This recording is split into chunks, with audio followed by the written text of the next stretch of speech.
I won the lottery in life. I have the best parents. I've never gone hungry. I've never lacked anything. And for me to not try feels like a wasted opportunity. There's no better gift in life than great parents. We were solving an obvious problem. No one else in the market was solving it in a way that we were. And so we knew there was a unique opportunity to hyperscale the business. Every day, I think to myself, I'm building the biggest company that I've ever built in my life. And as the company's grown in size, you deal with nonstop people problems. Someone every day is having a terrible day. Someone every year will go through something very difficult. We went from a company that had 0 customers to the most competitive solution in the space in a matter of 2 years. I don't think you can build a frontier company. You can build a category-defining leader unless the leaders themselves are the ones rolling up their sleeves and understanding the nuances of the business. I spent 8 hours a day, nonstop cold calling, writing cold emails every single day, 7 days a week for months on end, just to make sure we have meetings. I think I did it for 400 days straight. The only way we will build empathy for our customers is if we talk to them. That's one thing you can afford to do that a big company can't, is make people feel special and bespoke and custom made for them. There's a $100 billion opportunity ahead of us still to make reactive more proactive. And I think the unlock of new technologies that are out there are enabling that.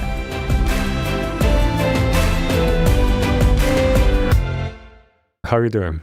I'm doing well. Thank you so much for having me on your podcast. Yeah. I've been a fan and love the guests that you've had. So I'm excited to be here. So this is your second favorite bicycle, right? Behind you. This is not even the top one. Yeah, this is like the middle child. It's the one that's a little bit forgotten, doesn't get as much love, but it exists and it still lives in my mind. But I have a much nicer one I love to ride. And cycling's been probably the best outlet for me as a founder as well. The reason I love it so much is you can keep pushing the boundaries of your own physical success and you can be pretty metrics driven about it. And then the second thing is if you check your phone, you die. So you can't really think of anything other than just cycling. That's true, because as a tech founder, you basically have 3 choices. You either have to go climbing, because you have the progression and it feels like a gamification, or you have to do cycling because, again, all the data, you can do big data on it and it feels right. Or potentially you can also do running because you can beat your time. But that's basically the options. Anything else is outside of the scope. All right, so JJ, you are the co-founder of Rootly, right? And there's going to be a lot of stuff that we're going to talk about now about that. But before we even jump into it, there's a story I want to ask you now. I read about it, about Mongolia, and I'm pretty sure a lot of people will be interested in that too. Can you tell us? Yeah, totally. I was born in Canada. So my parents were both doing their PhD in agriculture. And so they have probably the most different background from me possible. They were potato farmers and they knew a lot about it. And during my mom's PhD, she became pregnant, had me, and they were doing this in Canada. And soon after I was born, my parents realized that my mom, in fact, needed surgery and was quite sick. And so they sent me back to Inner Mongolia, and Mongolia where my grandparents were. And so they raised me for the first 4 years of my life. And yeah, I had no semblance of what Canada was like. All I knew was growing up over there. And in Mongolia, it's incredibly cold. Our family was unfortunately not too well off. We lived in a small village in a house that we hand built. And to give you a sense of maybe the conditions, we had no running water. There wasn't electricity until maybe when I was 3 years old. So things started getting better in that sense. We didn't have a sewage system as well. So as a child, you take a roll of newspaper outside, and I'll spare people the details. But the thing that really stood out to me that was memorable was our bed. This bed that we had wasn't a mattress of any sort. It was probably 2 tons of mud that you compressed together and then you eventually flattened out. And so in the winter time, when it reaches minus 40 degrees, minus 30 degrees, this mud becomes frozen and incredibly cold. and you can freeze to death from hypothermia. Yeah. As a kid, one of my jobs was, because you would have many jobs contributing to the family. But what I would do was you would carve holes and tunnels through the mud. And so you could run the hot fire exhaust from your furnace through. And so that way the bed stayed warm and the mud wasn't frozen overnight, and you would survive. And looking back, it sounds treacherous and miserable, but as a kid, I didn't know any different. It actually seemed really fun. I got the job of building the tunnel through the bed and whatnot. So that was a really interesting upbringing and perspective. It's a big contrast to what I do now, which is just B2B SaaS in many ways and running a company. The other, I think, thing that really stood out to me when I was growing up there was we would cherish all the little things that we would get. So during Chinese New Year, because we didn't have much money, we would get a new change of clothes, which was exciting because as a kid, everything had holes. And so we were excited to get our once a year or new change of clothes. Then the other thing my grandma would do was give us candy. We never got candy. It was such a luxury for us. And me and my cousin, we grew up together, and we would never eat this candy. We would just keep it in our pocket for months on end until the candy eventually melted and disintegrated because we just didn't want to eat it. We just wanted to hold on to it as long as possible. And once it disintegrated, we looked at each other and we thought, wow, we're idiots. We should have just ate it at that point. I'm not sure what that teaches me in life other than candy's good, but that was some of the interesting things about growing up in a very third world condition, but it certainly made me more resilient in many ways as it built Rootly. 100%, yeah. Air-conditioned beds and candy from -40 to Rootly. Yeah, like my sister used to be like that. She would, when we were kids, she would get all this candy every Christmas, every Easter, everything. She would accumulate it, and then she would have a whole, drawer of them and never eat them. And I'm pretty sure that my brother and I ate more of that candy than she did because she was more about holding on to that candy. So when I was living there, they didn't end up learning proper Mandarin. I ended up learning this very particular dialect. Right. And it was a strong accent. You wouldn't be able to understand. It's not like a Canadian that speaks to an American from Texas. Mm-hmm. It's totally, you can't even decipher it. And so when my parents picked me up, I remember communicating with my dad and he couldn't understand me, even though we both spoke Chinese. And I would say, I really needed to use the washroom. And he would go, okay, just eat. There's snacks. Here, I'll make you something. And it was just like this, in your own family, things were lost in translation. So that was fun. Eventually we got on the same page, obviously, but I thought it was hilarious. So what was the path that brought you from there to Y Combinator in the middle of COVID, starting your new company? I think when I was 3 years old, the only thing I could think about was B2B SaaS. So good thing it wasn't crypto back then. Exactly. And when I was 4 years old, I knew AGI was going to be possible and dedicated my life to it. The journey to YC is interesting. I think in maybe even taking a step back into the motivations to start a company, I think come in many flavors. And I think for sure the opportunity presented itself. We were solving an obvious problem. No one else in the market was solving it in a way that we were. And so we knew there was a unique opportunity to hyperscale the business. I think from a more personal standpoint, I look at my parents and I look at my upbringing, they would never be in a position to try something. Everything that they're focused on is survival. There's no risk taking.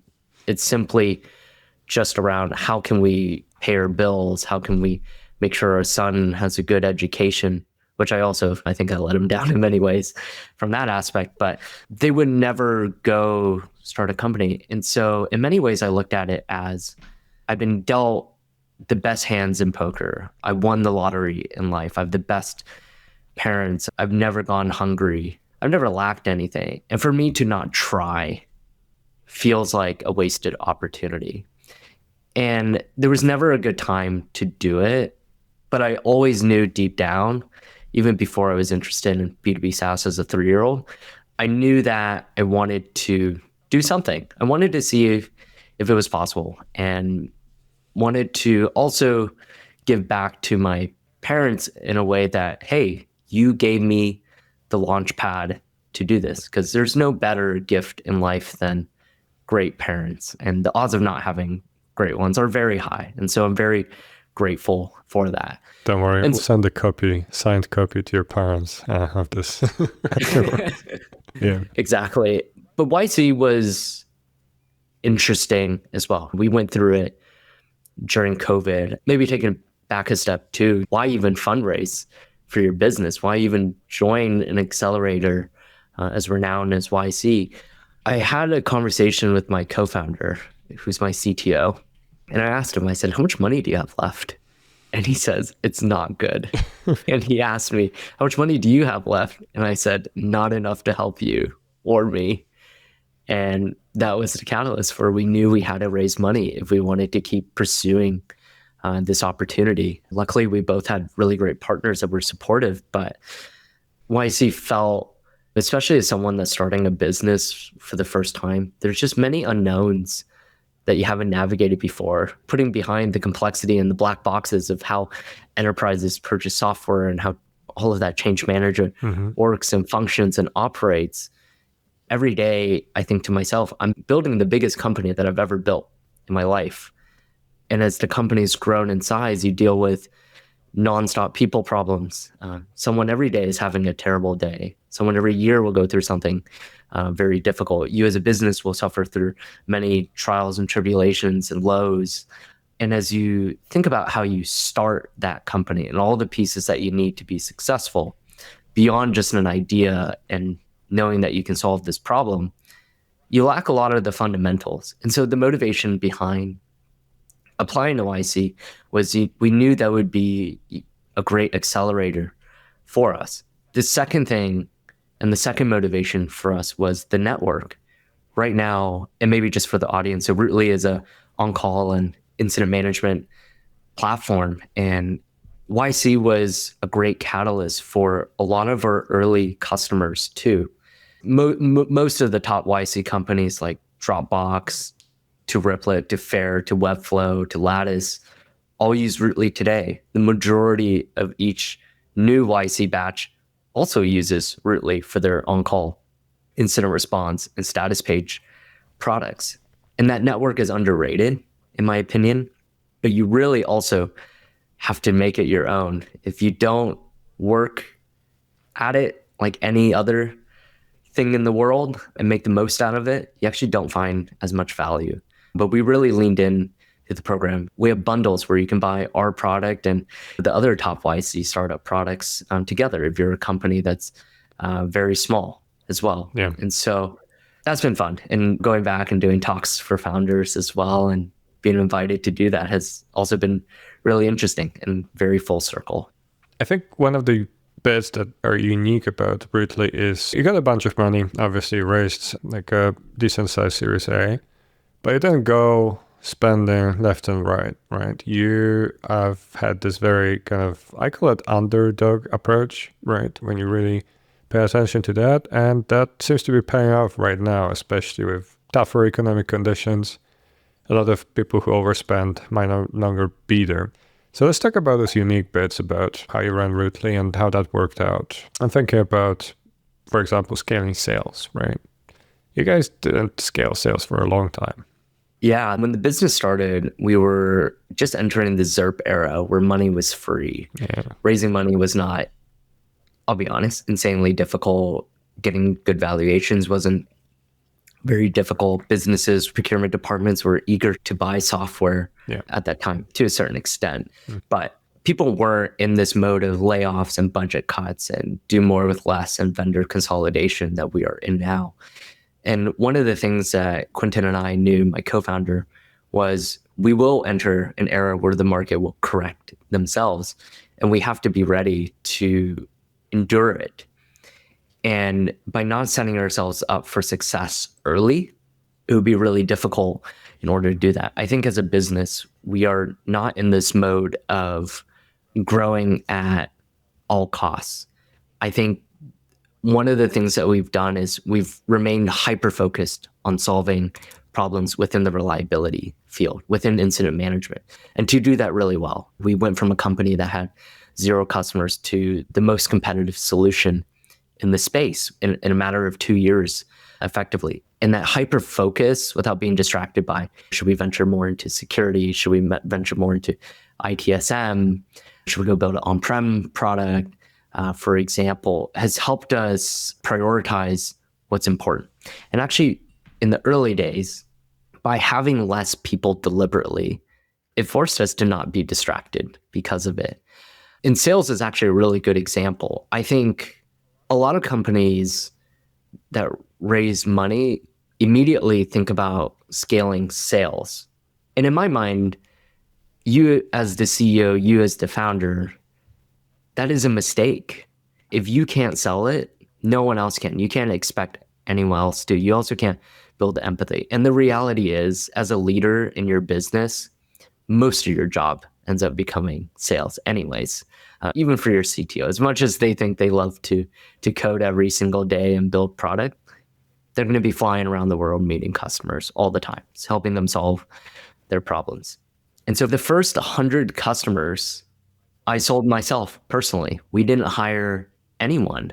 Actually, about 75 customers, and we hired our first engineer. But for our first 100 customers, I did the entire sales cycle. And I've never sold anything prior to starting Rootly.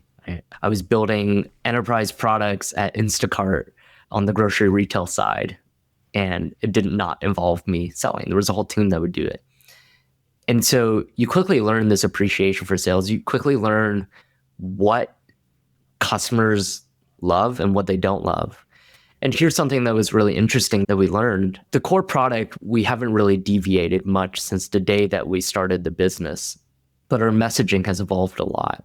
And when I first started selling the product, I told customers, hey, we are this all-in-one incident management platform. We have status pages. You can collaborate on Slack. You can do your postmortems. You have a service catalog. You can do all of these things. And big and small companies would tell me all the time, they said, this looks great, but I don't know if I need it right now. And I thought to myself, why is that? And company after company kept telling me this. And I think what was happening was the messaging we had was really intimidating. It seemed like the messaging only worked for a very complex organization who at the time also doesn't want to buy from 2 people. And so we evolved our positioning from this all-in-one incident management platform to we help you manage incidents on Slack. We took the most understandable part of our business and we put it front and center.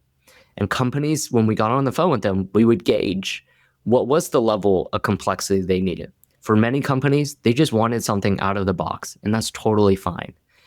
We provide the best opinions, smart defaults, the engineer that has no idea how an incident works and actually just use us without setting up anything other than a few integrations. And it works perfectly. Then for other companies that we work with, like NVIDIA or LinkedIn, that have tons of organizational complexity and acquisitions that they've built and security, considerations, they can change anything and everything they want. And the product becomes tailored to them. But that same product pitched to a smaller company, like a startup, doesn't work. It's very scary and it's intimidating. So we went from 1 in 10 customers going from a demo to a trial to over 8 out of 10 customers going from a demo to a trial because of this messaging change. And so the product fundamentally didn't evolve. And to tie all of this back, it's because I was in the details. I got really into the weeds because I was the one selling these deals. I could quickly correct what was working and what wasn't working in that case. And that messaging has really resonated. If I look at my competition, soon after a few months, everyone has copied it because I think they see the success that we were having from it. And so that's also the other thing. I don't think you can build a frontier company. You can build a category defining leader unless the leaders themselves are in the details. The leaders themselves are the ones rolling up their sleeves and understanding the nuances of the business. Not founder mode, though. Resisting the urge. Resist the urge. Tell me, One of the things that recurring theme with B2B is that everybody wants to be B2B, especially right now. But then you have this chicken and egg problem, right? That once you are well known, everybody wants you. Before you're well known, nobody really cares. How is it that you managed to land all those big, massive companies to actually use your product? I suspect that some of that had to do with what you mentioned already, like with the alumni from YC, so I guess that helped. But like, how do you approach a massive behemoth and say, hey, you guys are probably sucking at your incident management. We should help you out. How do you do that? Yeah. And I think the first 100 customers were by far the hardest, I would say, because exactly to your point, you have no brand, you have no credibility, you have no team really behind you. You're also trying to figure out, is it because I suck at sales? Is it because our product sucks? Is it because we're solving the wrong problem? Exactly. Maybe it's a combination of all three. And so you're balancing that while trying to get early stage traction. To give you a sense of what it took, I spent 8 hours a day, and I think any developer hearing will cringe at this, but I spent 8 hours a day nonstop cold calling, writing cold emails every single day, 7 days a week for months on end, just to make sure we have meetings. And I would do this relentlessly. At some point, someone will have interest, and that someone that has interest buys the product, and they know people that are interested, or they leave their company that ends up wanting a product like this. And so you have to do the things that are very unscalable at the beginning. I wasn't some high-powered executive coming from Splunk that has this enormous network of pre-built credibility that I can lean on, and I know for sure they would take the call. I was a nobody in this space. No one has ever heard of Rootly. No one's ever heard of me either. And so because of that, you have to work bottoms up. You also have to work very creatively too. And so as we got earlier stage traction, we knew that the product wasn't at the stage where we wanted it to be. So we knew we had to go win on support. And that's an advantage I think every early stage company can have, is be the vendor that stands out for these companies that has the best support. So we have a Slack channel with every single customer. I remember when we signed Grammarly, they reported 6 issues in their POC, and we fixed them within 1 day, all 6 issues. And they were mind blown. And they saw the future. They saw the future of how we can grow with them together. They knew they weren't going to be sidelined if they were buying some big vendor tool where their voice may not be heard. And so it actually started becoming the superpower. So we have a Slack channel with hundreds of our customers today, and we've never compromised. And what that meant for me in the early days was we ended up actually picking up a lot of traction in Asia and Australia, but we didn't have support people there. And we also picked up a lot of traction in Europe, namely in the Netherlands and the UK and France were the 3 hotbeds, and they still are for us as a business. I needed to find a way to provide global support without a global team. And so in increments of every 2.5 hours, I set an alarm every single night where I would wake up and I would get on Slack and I would answer support questions, and I would go back to bed for 2.5 hours and wake up and I would do it again. And I did this 7 days a week. I skipped every single social event, every single birthday party, every single engagement that I needed to be part of, because we needed to support our customers. And looking back, there's certainly regrets that I have that I missed out on, but in many ways I don't, because it taught us the importance of support. It taught us what was not working in our product. It taught us how to properly solve this problem, and taught me how to fall asleep really fast so I can go sleep anywhere. I could probably, if you asked me to fall asleep right now, I probably could. Yeah, if you wanted me to. We'll make for a good podcast episode. Let's do that. Yeah. First to fall asleep. Sound very sustainable though, right? How long did you actually do that? Like that can be healthy. I think I did it for 400 days straight. 400 days. Wow. Yeah. And there was nobody you could hire at that stage? You didn't have any money to get someone in Asia to do some of that support? Or you didn't want to? I think we were deliberate about doing it ourselves. In many ways, it was self-inflicted pain. Right. I think the Mongolia stuff, I was dealt that hand. I had to make the most out of it. This one was certainly more self-inflicted. In a similar lens, I think founders that are deep into the weeds build a lot of great empathy for their product, and you can make the right adjustments.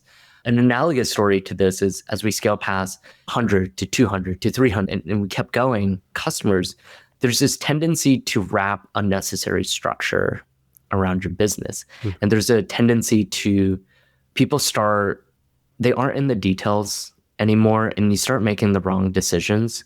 And so one day I actually decided that every customer success dashboard we had that measured how healthy a customer was, were they engaging with us? Are they using our product? Are their licenses deployed? We deleted it. Every user analytic tool that we had, whether that was Amplitude, would track how you're moving across our product, we deleted. And the reason for that is I told the team in our all hands, I said, the only way we will build empathy for our customers is if we talk to them. If you think about the complexities an organization has when it comes to managing and resolving incidents, it's very nuanced, it's very specific to them. There's a lot of people and culture that plays into it. And it's not just a tooling problem. For us to boil down those challenges into a series of 10 metrics is actually doing our customers an injustice. And so we got on phones every single day with our customers to understand how they were truly using our product. And that helped us accelerate our roadmap. It helped us prioritize the right things. It helped us understand what truly had to be built at the end of the day. And so now as we have hundreds more customers, the dashboards are back. But it was a great forcing function to build that DNA into the culture. So I think that really goes to show that it goes a long way to build the trust and make the customers feel warm and fuzzy, because that's one of your few advantages, right? When you're early on, that's the one thing you can afford to do that a big company can't, is make people feel special and bespoke and custom made for them. Is there anything that you would have done differently with Rootly? Like, what were the teachable moments, things where you were proven wrong? Yeah, I think even extending the previous thought and how we're building empathy for the business, there's versions of it we do today as well. Every single customer success person on my team, every single salesperson, every single person effectively on my go-to-market team hits their airline status by the end of February because we fly so much. We're always visiting and understanding our customers. I'm at home for probably less than 100 days out of the year at this point as well. And so as the company grows and matures, the flavors of what that looks like start evolving and changing. I think there's many things I would have done differently. Maybe I'll look at it in the lens of if I had to build another company again, what I would do differently too. I think I got lucky in many ways. The company started as a very natural evolution of problems that we were facing. And I think that's not always common. Not every problem you face in your day-to-day life can be this outsized business. Some of them actually just end up becoming hobbies or a free tool or something. And so when I was at Instacart, I owned about a quarter of our revenue, or enterprise products that I was building span across every single service area. And so reliability was a key concern. And we had a ton of incidents. My CTO, Quentin, he was the first SRE at Instacart. He was a very early employee. And so I would complain to him all the time. I said, why isn't this better? Why are we not reliable here? And we boiled down into there's process problems, there's people problems and culture problems, and there's also tooling problems. And I said, we spent our weekends thinking about the tooling problems. And so we actually started building Rootly as this internal tool. Mm-hmm. And before too long, the organization was using it. And then eventually I got a one on my calendar Monday morning from my VP. And I thought to myself, okay, that's it. My career's done here. But no, luckily I was doing well. And the thing he said, this isn't our core competency. We shouldn't be building this. You should just go buy something. And we have key problems that we need to solve. And I couldn't agree more. I looked at the market and there was some, we looked at PagerDuty and OpsGenie, and there was also companies that are in our space that existed before we started, like the Blamelesses and Fire Hydrants of the world. And we didn't really feel like anyone was solving the problem in a way that companies truly needed it to. And so I went back to my VP. I said, I'll be back. And Quentin and I ended up starting the business around it. So everyone now from fast growing startups like Replit, Clay, and Webflow, all the way until NVIDIA and Shell and Cisco and Elastic use Rootly. And as it turns out, everyone has incidents. Incidents never really seem to go away, and they keep happening. But we're lucky in the sense that we landed on such a obvious business problem that we personally faced. If I were to do it all over again and not get lucky, I would look at it backwards. I would look at, what can I sell? How hard would it be to sell this thing? Then what is, and how would I build it? And that reverse mentality, I think a lot of people miss. They think of an idea that just seems cool because it solves a minor inconvenience in their life, but it actually can't be this multi-billion-dollar company. And that's fine in many ways if that's what you want. Typically, that's not what investors want, but that would be the big thing. If I was in a company right now and I'm listening and I'm thinking about, should I quit my job and start something? I would do a very in-depth audit about what are the internal tools my company is building, and now play that forward 2 years. Can I sell that tool? Would companies buy it? Can this become a broader play for me as a business? This is obviously very skewed towards B2B SaaS companies, but yeah, that's a good insight. As you were saying, that some of my favorite companies, they're all like solving the problem that someone was really pissed about and wanted solved. But they also have this one thing in common, that they got incredibly lucky. It actually turned out to be something that they can sell and make money and survive on. And then there's an endless list of those who weren't lucky. So I like that insight. That's very good. All right, so you did a little bit of a victory lap there, listing all your amazing clients. So a snapshot today of Rootly. How many people do you have, and what's next for Rootly? The business has evolved so much. Luckily, I'm not waking up every hour of every night anymore. We have amazing, talented people around me that are equally as passionate, and that's the greatest joy. One of the greatest joys about being a founder. We have promotional conversations quarterly, monthly at this point, and being able to share with them that, hey, you are growing your career here, you're doing the best work that you can, brings me immense gratification. It's not so much the customers you sign, although that we celebrate those as well, as you mentioned with the victory lap. As you should. But I think from a personal, deep down, that's certainly one of the big things that helps me wake up in the morning. In terms of where the company is headed now, I think is very interesting. I view it in many stages. The first step of these problems that we were solving is we have to be in the conversation. We have to build a wedge into these existing companies and businesses in order to succeed. If we can't play alongside what currently lives out there, people won't take us seriously and we won't be mission critical. Then once we're in there, let's keep building our moat. Let's expand horizontally. Let's go deeper. Let's make us irreplaceable. Make companies incredibly dependent on us. And all of this that we've done today is we built one of the best reactive reliability tools out there. And there's all kinds of obscure use cases as well that we've seen over the years. Probably, I'll give you two really interesting ones. One is every maximum security prison in the US uses Rootly, and half of the juvenile detention centers use Rootly for on-call. In Norway, Finland, and now Sweden, every single 911 call center equivalent also uses Rootly. Every Burger King in the US uses Rootly. And so we've spanned across this globe of problems to be solved. If you ever charge your electric car at a Shell station, that's all Rootly behind the scenes in playing a small part to keep things reliable at the end of the day. And so I think we will keep evolving in that sense.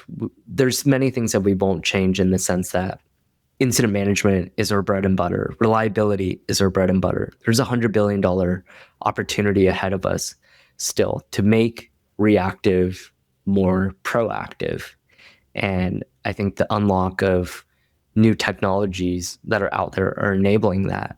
If I think about a company like Netflix, they started by selling DVDs out of vending machines.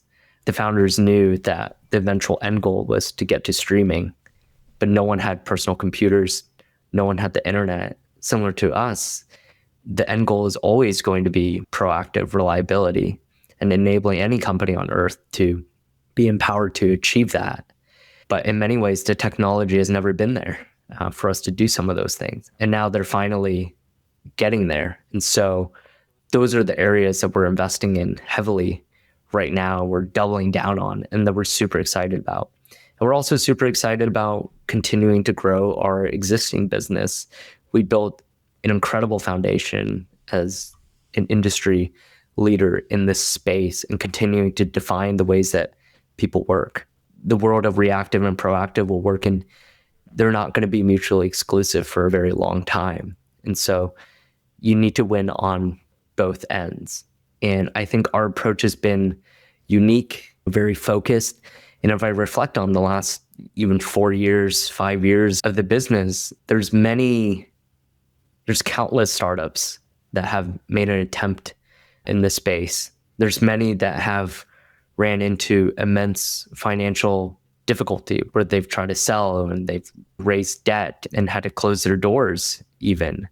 And so our relentless focus will continue into the future because that is how we survive and also thrive and ultimately win. And you just have to be smart about it. It's too easy to get distracted. There are too many shiny things out there for you to do. Especially now with the AI, all the things. AI native, AI ready. That makes sense. And the laser focus on the actual reactive reliability is going to be harder and harder to maintain as you grow too. But hopefully you can do that. And I'm wishing you guys all the best. We're going to need all the luck possible. So thank you. Hopefully you use Rootly to run Rootly, so you should be okay. We certainly dog food our own product in the weirdest ways possible. People ask me all the time, actually, how do you manage an incident if you're having an incident? Which I think is very funny. And we have a separate version of Rootly running on completely different infrastructure and VPC that allow us to use it in the cases that if we ever were to run into an issue. And luckily, we have not had to really. Awesome. All right, JJ, it was great to have you. Thank you for sharing the story, including air-conditioned beds in Mongolia, including building Rootly, and including what you think actually made a difference for Rootly. Thanks a lot, and I'll see you next time. Thank you so much for having me. We did a good job not mentioning the term founder mode or AI many times, and I think that's a huge accomplishment tried really hard. in 2024. Thanks, man. Cheers.